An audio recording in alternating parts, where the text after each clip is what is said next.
Okay, I got a lot of questions about my diesel airplane engines, and this is the main one. How do they run without a glow plug? Like that. Well, let me explain. These engines use extremely high compression to light their fuel. There's no glow plug, there's no spark plug, or a preheater or grid heater or anything. Basically, when the fuel moves into the combustion chamber, which is shaped like that, that's actually the combustion chamber for this cylinder. You can see there's nothing in there. There's the adjustment. When that fuel air mixture gets in here, it gets squeezed so hard that it auto ignites all by itself. With the help of this starting fluid, which contains ether, which has a super low ignition temperature. And if you think of how an air compressor works, and you feel the side of it after it's ran, it gets hot or warm. If you compress anything, it gets hotter. So when you have all that air, and you have to squeeze into a really tiny little space, it gets hot, really hot. And that temperature spike is just enough for the ether to ignite, which lights the kerosene on fire, which is mixed with the fuel, and then the engine runs. That's basically how they work in a nutshell. Like I said, there's no way of preheating or anything. It's not...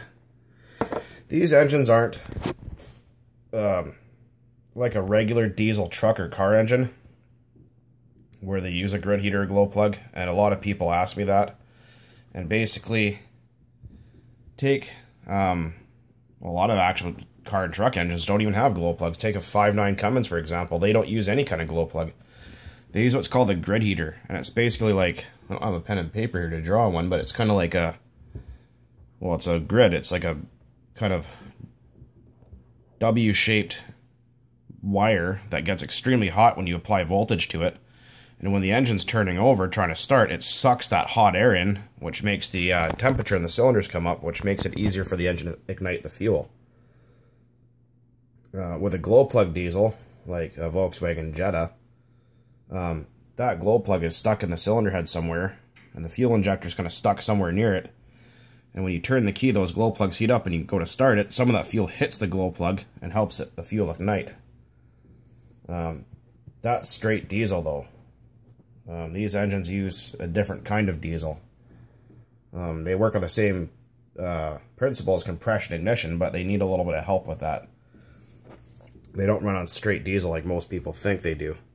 That's why you have to mix starting fluid or pure diethyl ether, which has a low ignition temperature of around, I think it's 300 degrees. Doesn't say on the can, but if you look it up, you'll see what I'm talking about. A lot of people ask me, what's that screw on top of the cylinder head for? They're referring to that thing, this adjustment here. What is that? What does that do? Why is it there? Why do you need that for it to start? Well, sure, you can put the fuel in the exhaust port and have a tank hooked up to it, like that one over there. And you can sit there and flip the prop all day and nothing might even happen at all. But when you turn the screw up, I'm not going to do that because the engine's cold and I don't want the contra piston to get stuck all the way at the bottom because they're a real big pain in the ass to get them back up again. So when you turn this, let's just pretend here, I'll just back off. So when you turn this screw down, like that, you're pushing this piston right here down closer to this one. So kind of like that. So the combustion chamber actually moves up and down when you turn that screw. And the closer you bring the top of this, or the piston, to the contra piston right there, you're compressing that air fuel mixture harder and harder and harder to the point where it just gets so hot it has no choice but to ignite. So yeah, that's basically how they work. A lot of people are really confused by it and don't understand.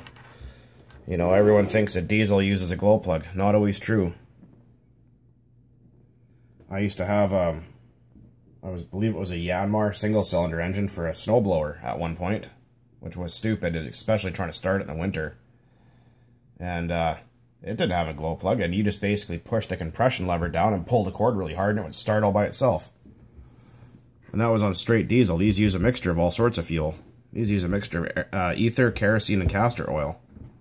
And an ignition improver, which you put in big diesel trucks and cars to lower the ignition temperature of the fuel.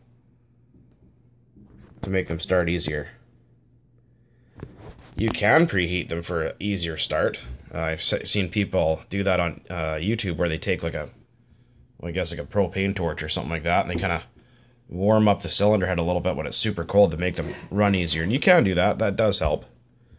You just gotta be careful because that shit's really flammable. You end up burning down your airplane or something like that. Or yourself. Yeah, that's basically it in a nutshell of how they work.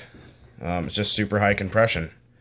And the more you wind this compression down, the faster the engine will run. It's like if you have a big V8, like a big Chevy, and, you know, you have, say, 7-to-1 compression, yeah, the engine makes power, but not very much. And if you put a set of cylinder heads on there that make the engine have 10-to-1 compression, you're going to notice it has 10 times the power. Well, for example. So the more you can increase your compression ratio, the more power you're going to get with these engines. Especially when you turn that fuel mixture screw. This one right here, you turn that down, then they really start screaming. And just in case you guys are wondering, these pistons are actually made out of steel. Or cast iron, I think, either one. Not like aluminum in your typical RC engine. But there's a little bit of a video on that. Hope that kind of helps you guys understand how they work. Anyways, guys, take it easy.